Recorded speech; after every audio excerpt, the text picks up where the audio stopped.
GeM TV நேயர்கள் வணக்கம். நான் உங்க விஜய் அபிஷேக். அதாவது இன்னைக்கு நம்ம எத பத்தி பேச போறோம் அப்படின்னா, இப்போ வந்து 2026 எலக்ஷன் வரப்போற இந்த டைம்ல வந்து எல்லாருமே வந்து அந்தந்த கூட்டணி வந்து கன்ஃபார்ம் பண்ணிட்டு இருக்காங்க அப்படின்னே சொல்லலாம். இந்த டைம்ல வந்து டிவிகே வந்து ஏடிஎம்கேயோட கூட்டணி வைக்க போகுது. அது நெறைய பேர் எதிர்பார்த்துட்டு இருப்பீங்க. ஏன்டா இதே தான்டா எல்லாரும் சொல்றீங்க. சொல்லிட்டு ஏமாத்திட்டு இருக்கீங்க அப்படின்னு. ஆனா டிவிகே வந்து ஏடிஎம்கேயோட கூட்டணி வைக்கணும் அப்படின்னா, ஒரே ஒரு விஷயம் பண்ணா மட்டும் போதும். அப்படின்ற மாரி ஒரு தகவலோட வெளிய வந்திருக்கு. அதாவது அதிமுகல இருந்து டிவிகேட்ட கேட்டதாகவும், டிவிகேல இருந்து எனக்கு இந்த ஒரு ஃபேவர் பண்ணணும் அப்படின்னு சொன்னதாகவும், அது மட்டும் கிளியர் ஆச்சு அப்படின்னா, மேபி நான் உள்ள வரதுக்கு வாய்ப்பு இருக்கு அப்படின்னும் ஒரு தகவல் ஒண்ணு வெளிய வந்திருக்கு. அது என்ன கேட்டாங்க அப்படின்றது தான் இந்த வீடியோல நம்ம டீட்டெயிலா பார்க்க போறோம். சோ அத பத்தி நீங்க தெரிஞ்சுக்கணும் அப்படின்னா இந்த வீடியோ ஃபுல்லா பாருங்க. நான் உங்க விஜய் அபிஷேக். இது நம்ம ஜெம் டிவி.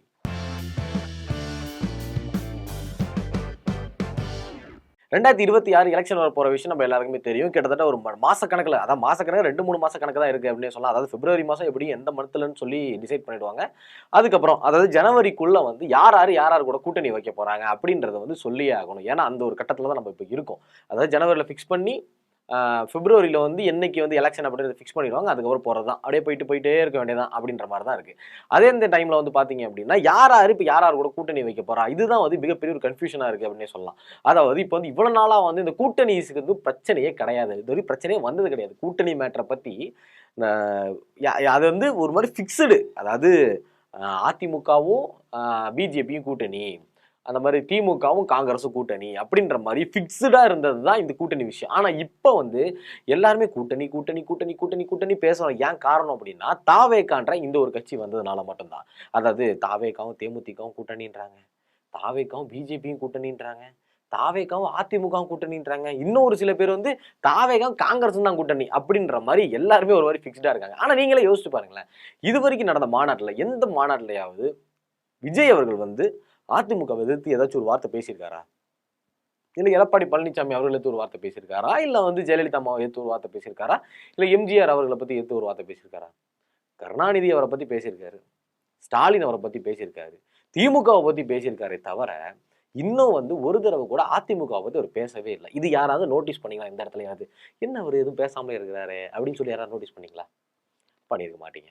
ஏன் அப்படின்னா, எல்லாம் இந்த திமுக தீய சக்தி அப்படின்றத அப்படி ஃபோக்கஸ் பண்ணதுனால, நீங்க வந்து ஓகே. அப்போ வந்து திமுகன்னு சொல்லி எல்லாரும் போறதுனால, ஏன் இன்னும் வந்து இவங்க வந்து அதிமுக பத்தி எதுவுமே பேசவே இல்ல? அப்படின்றது வந்து நம்ம இதுவரைக்கும் கரெக்ட்டா யோசிக்கவே இல்ல. இல்லையா? அந்த மாரி வந்து இப்ப எடப்பாடி பழனிசாமி அவர்கள் வந்து சேலத்துல வந்து பிரஸ் மீட் ஒண்ணு வச்சிருந்தாரு. அந்த பிரஸ் மீட்ல இருந்து என்ன சொல்லியிருந்தாரு அப்படின்னா, அதாவது திமுக ஆட்சிய வந்து உடைக்கிறதுக்காக ஒத்தை கருத்துடைய ஒரு சில கட்சிகள் வந்து எங்களோட சேரப்போகுது அப்படின்னு சொல்லியிருந்தாரு. ஒத்தை கருத்துடைய ஒரு சில கட்சிகள். ஓகே.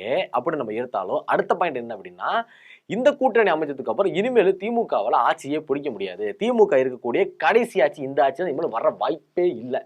அப்படின்ற மாரி சொல்லியிருந்தாரு. அப்படி ஒத்தை கருத்துடைய கட்சி யாரோடது அப்படின்றது தான் இப்ப எல்லாருக்குமே கேள்விக்குறியா இருக்கு அப்படின்னே சொல்லலாம். இந்த ஒரு விஷயம் வெளிய வந்ததுக்கு அப்புறமே தாவேக்கால இருக்கிற நிர்மல்குமார் அவரு வந்து பதில் அளிக்கிறாரு. அவரு என்ன சொல்றாரு அப்படின்னா, அதாவது வந்து தாவேகா வந்து கூட்டணி போடணும் அப்படின்னா, எங்களுக்கு வந்து ஒரு சில கண்டிஷன்ஸ் இருக்கு அப்படின்னு. என்ன கண்டிஷன் அப்படின்னு கேட்டீங்க அப்படின்னா, அதாவது எங்க தலைவர் விஜய் அவர்கள் வந்து நின்னா முதலமைச்சர் தொகுதியில தான் நிப்பாரு. தொகுதின்ற பாருங்க. நின்னா முதலமைச்சர் வேட்பாளரா தான் நிப்பாரு. சைடுல இந்த எம்எல்ஏ, எம்பி டைரக்ட்டா முதலமைச்சர் தான். எம்எல்ஏ கிடையாது, மினிஸ்டர் கிடையாது, எம்பி கிடையாது, எதுவுமே கிடையாது. தலைகீழாகத்தான் குதிப்பேன் அப்படின்ற மாரி டைரக்ட்டா வந்து நாங்க வந்து சிஎம் தான் நிப்போம் அப்படின்ற மாரி நிர்மல்குமார் சொல்லியிருக்காரு. அது மட்டும் இல்லாம எங்க கட்சி எதிரியோடையோ, இல்லை கொள்கை எதிரி யாரு? பிஜேபில. ஏன்னா பிஜேபின்றது வந்து ஃபர்ஸ்ட்டுல சொன்னாங்க. விக்கிரவாண்டியில சொன்னாங்க. அதுக்கப்புறம் வந்து நான் எங்கேயும் கேட்கல. பிஜேபின்ற வார்த்தையே வரல. யார்ட்டருந்தே வரல. யார்ட்டருந்து வருதோ இல்லையோ, முக்கியமா வந்து தலைவர் விஜய் அவர்கிட்ட இருந்து வரல. அதாவது கட்சி எதிரி கூடயோ, இல்லன்னா கொள்கை எதிரி கூடயோ வந்து நாங்க வந்து கூட்டணி போட மாட்டோம். அப்படின்னு சொல்லியிருக்காங்க. இப்போ வந்து என்டிஏல வந்து யாரோட கூட்டணியில இருக்காங்க அப்படின்னு பார்த்தீங்க அப்படின்னா, ஏடிஎம்கேவும், பிஜேபியும்.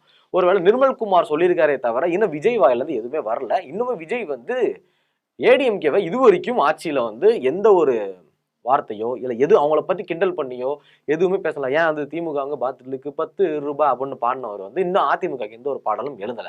அதே மாரி திமுக வந்து திமுக தீய சக்தி அப்படின்னு சொன்னவர் அதிமுக பத்தி எதுவுமே பேசல.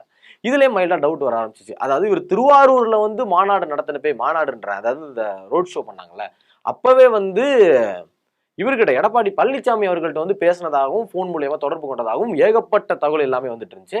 அது மட்டும் இல்லாம இன்னொரு முக்கியமான பாயிண்ட் வந்து நிர்மல்குமார் சொல்லியிருக்காரு. என்ன அப்படின்னா, அதாவது டிவிகே வந்து தூய சக்தி கிடையாது. இது வந்து கலப்பட கட்சி. அதாவது இது வந்து ரொம்ப கலப்படமா இருக்கு அப்படின்ற மாதிரி யார் சொல்லியிருக்கா அப்படின்னா முன்னாள் அமைச்சர் கோபி முனுசாமி இவர் வந்து ஒரு சொல்லியிருக்காரு. இந்த மாதிரி இது வந்து தூய சக்தி கிடையாது. தீய சக்தி தூய சக்தி ஆமா தூய சக்தி. டிவிக்கு வந்து தூய சக்தி கிடையாது.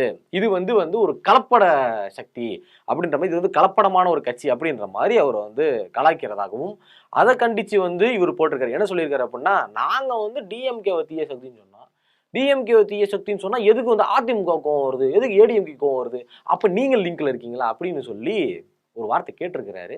இது எந்த அளவுக்கு லாஜிக்னு தெரியல. ஏன்னா வந்து தாவே காசு பொறுத்த வரைக்கும் ஒரு அன்லாஜிக்கலாக தான் அவங்க வந்து பேசுவாங்க. அதே மாதிரி டிஎம்கேவை கேள்வி கேட்டால் அவங்களுக்கு ஏன் கோவம் வருது அப்படின்ற மாதிரி அவர் வந்து கேட்டிருந்தாரு. லைக் வந்து இது வந்து முன்னாள் அமைச்சர் சொன்னதுக்காக இப்போ கட்சி அவர் களங்கப்படுத்துற மாதிரி பேசியிருக்கிறதாகவும் ஒரு சில பேர் எல்லாமே சொல்லிட்டு இருக்காங்க. அது மட்டும் இல்லாமல் இப்போதைக்கு இந்த எலெக்ஷனில் வந்து பார்த்தீங்க அப்படின்னா கண்டிப்பாக வந்து டிவிக்கே யாரோட கூட்டணி வைக்க போகிறது அப்படின்றது தான் வந்து ஒரு பெரிய கொஸ்டின் மார்க்காகவே இருக்குது. ஏன் அப்படின்னா கண்டிப்பாக சுயேட்சையாக நின்னாங்க அப்படின்னா ஜெயிக்கிறது வந்து ரொம்பவே கஷ்டம்.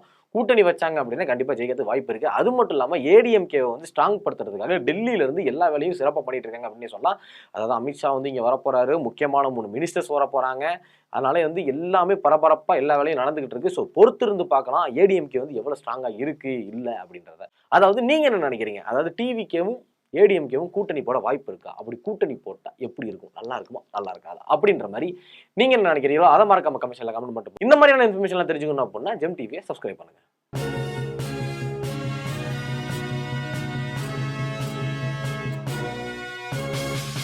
உடனுக்குடன் அப்டேட் தெரிந்து கொள்ள ஜெம் டிவி தமிழ் ஆப்பை இன்ஸ்டால் செய்யவும்.